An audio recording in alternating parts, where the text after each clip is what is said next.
श्री हरि। नमस्कार दोस्तों। हर साल बप्पा भाद्रपद माह की चतुर्थी तिथि को पूरे 10 दिनों के लिए आते हैं। इस दौरान भक्त पूरी श्रद्धा के साथ घर या पंडाल में गणपति की मूर्ति की स्थापित करते हैं। हर सुबह शाम आरती पूजन हम लोग करते हैं।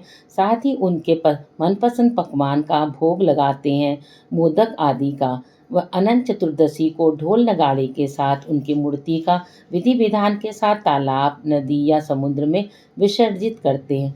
बप्पा को शुभ समय में विदा करके उनके आशीर्वाद प्राप्त करते हैं। भाद्रपद के ही माह के शुक्ल पक्ष की चतुर्दशी तिथि पर अनंत सुख देने वाला अनंत चतुर्दशी का व्रत भी किया जाता है। साल भर में इस दिन श्री हरि की पूजा कर ली जाए तो 14 साल तक अनंत फल प्राप्त होता है। पांडवों को इस व्रत के प्रताप से खोया हुआ राजपाट मिला था। कहा जाता है कि एक बार महाराज युधिष्ठिर ने राजसु यज्ञ किया। उस समय यज्ञ मंडप का निर्माण सुंदर तो था ही, अद्भुत भी था। यह यज्ञ मंडप इतना मनोरम था कि जल व थल की भिन्नता प्रतीत ही नहीं होती थी। जल में स्थल तथा स्थल में जल की भांति प्रतीत होती थी।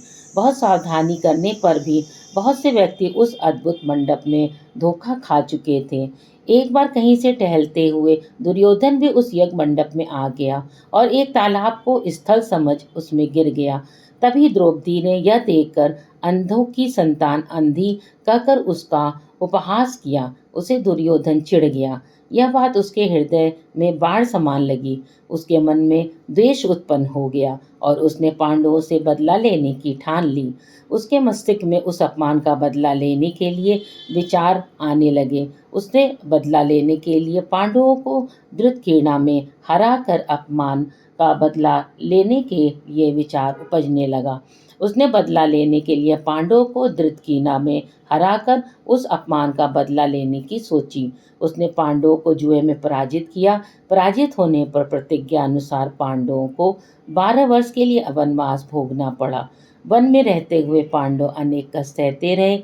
एक दिन भगवान कृष्ण जब मिलने आए तब युधिष्ठिर ने उनसे अपना दुख कहा और दुख दूर करने का उपाय पूछा। तब श्री कृष्ण ने कहा, हे युधिष्ठिर, तुम विधि पूर्वक अनंत भगवान का व्रत करो। इससे तुम्हारा संकट दूर हो जाएगा और तुम्हारा खोया हुआ राज्य पुनः प्राप्त हो जाएगा। और इसी संदर्भ में कृष्ण जी ने युधिष्ठिर को एक कथा सुनाई। प्राचीन काल में सुमन नाम का एक नेक तपस्वी ब्राह्मण था। उसकी पत्नी का नाम दीक्षा था। उसकी एक परम सुंदरी, धर्मपरायण और ज्योतिर्मयी कन्या थी जिसका नाम सुशीला था। सुशीला जब बड़ी हुई तो उसकी माता दीक्षा की मृत्यु हो गई। पत्नी के मरने के बाद सुमन ने कर्कशा नामक स्त्री से दूसरा विवाह कर लिया। सुशीला का विवाह ब्राह्मण सुमंत ने कौंडिन्य ऋषि के साथ कर दिया। विदाई में कुछ देने की बात कर कर्कशा ने दामाद को कुछ ईंट और पत्थरों के टुकड़े बांध दिए। कौंडिन्य ऋषि दुखी हो अपनी पत्नी को लेकर अपने आश्रम की ओर चल दिए, परंतु रास्ते में ही रात हो गई और वो वहीं पर रास्ते में संध्या होते ही आराम करने लगे। सुशीला ने देखा वहां पर बहुत सी स्त्रियां सुंदर वस्त्र धारण कर किसी देवता की पूजा कर रही थीं। सुशीला के पूछने पर उन्होंने विधि पूर्वक अनंत व्रत की महत्ता बताई। सुशीला ने वहीं उस व्रत का अनुष्ठान किया और 14 गांठों वाला डोरा हाथ में बांधकर ऋषि कौंडिन्य के पास आ गई। कौंडिन्य ने सुशीला के डोरे के बारे में पूछा तो उसने सारी बात बता दी। उन्होंने डोरे को तोड़कर अग्नि में डाल दिया। इससे भगवान अनंत जी का अपमान हुआ और उनकी सारी संपत्ति नष्ट हो गई। और इस दरिद्रता का उन्होंने अपनी पत्नी से कारण पूछा तो सुशीला ने अनंत भगवान का डोरा जलाने की बात कही और उपने अपमान की बताया कि आपने उनका अनजाने में अपमान कर दिया है। पश्चाताप करते हुए ऋषि कौंडिन्य अनंत डोरे की प्राप्ति के लिए वन में चले गए। वन में कई दिनों तक भटकते भटकते निराश होकर एक दिन भूमि पर गिर पड़े।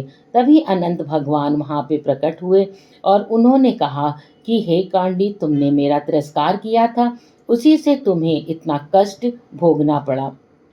तुम दुखी हुए, तुमने पश्चाताप किया, मैं तुमसे प्रसन्न हूँ। तुम अब तुम घर जाकर विधि पूर्वक अनंत व्रत करो। 14 वर्ष पर्याप्त व्रत करने से तुम्हारा दुख दूर हो जाएगा। तुम धन्य धान्य से संपन्न हो जाओगे। कौंडिन्य ने वैसा ही किया और उन्हें सारे क्लेशों से मुक्ति मिल गई। श्री कृष्ण की आज्ञा से युधिष्ठिर ने भी अनंत भगवान के व्रत, जिसके प्रभाव से पांडव महाभारत के युद्ध में विजयी हुए और चिरकाल तक राज्य करते रहे।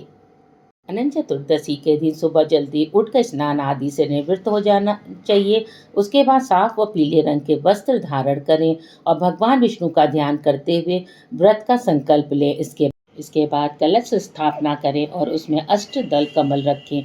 भगवान की प्रतिमा की तस्वीर पर केसर, कुमकुम, हल्दी, फूल, अक्षत और फल और भोग आदि को अर्पित करें। इसके बाद एक कच्ची डोरी लेकर उसमें 14 गांठ लगाएं। इसे भगवान श्री हरि को अर्पित करें। इस दौरान ओम अनंताय नमः मंत्र का जाप करें। इसे अपनी कलाई पर बांधने से, आप इस रक्षा सूत्र को धारण करने से अरोग वरदान मिलता है और सारे पाप नष्ट हो जाते हैं। विष्णु सहस्रनाम का भी पाठ करें और आटे की रोटियां या पूड़ी बनाकर प्रसाद में बांटें। हमारे चैनल को लाइक और सब्सक्राइब जरूर करें।